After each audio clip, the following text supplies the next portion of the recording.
محمد کجوری.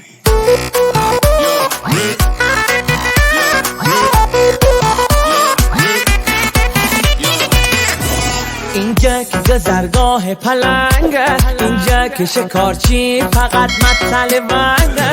نره پلنگی دف ببین تنیز رنگه، هم سن و قشنگه، این دلکی تنگه ولی بچه پلنگه.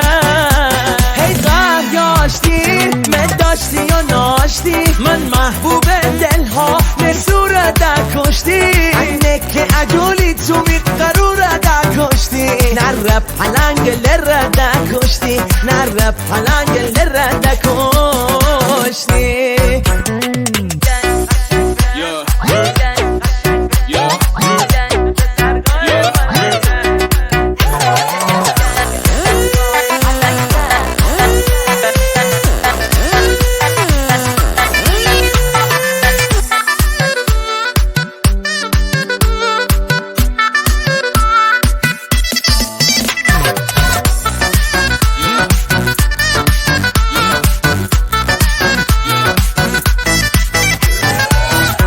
میکاپا کردی کنه دل باوردی، تو جمع کی جون تو حتی باشی مردی. چشم برمازی خونه کیسه برما کردی، با کی بحثا کردی آکی نشستا کردی، آفتواره بحثا کردی.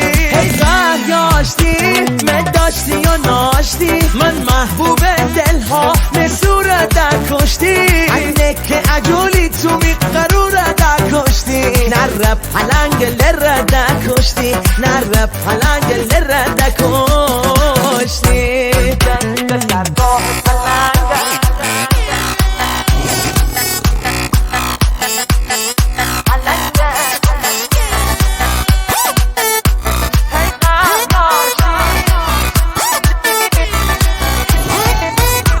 اون تاکیا بی دست باییتی، بی حسه که انه عزیز برو کلیدی، یا چه خدت کشمه یا هفتیر ما بزودی، مرا مسلوتی ولی تو بی وجودی، آخ شطور دیدی ندیدی.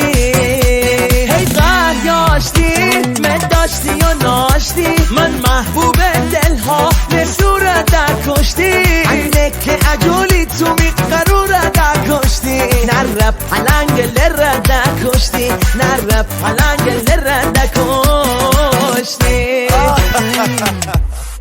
دادشم قشنگه، گذرگاه پلنگه. آقا شطور دیدی ندیدی.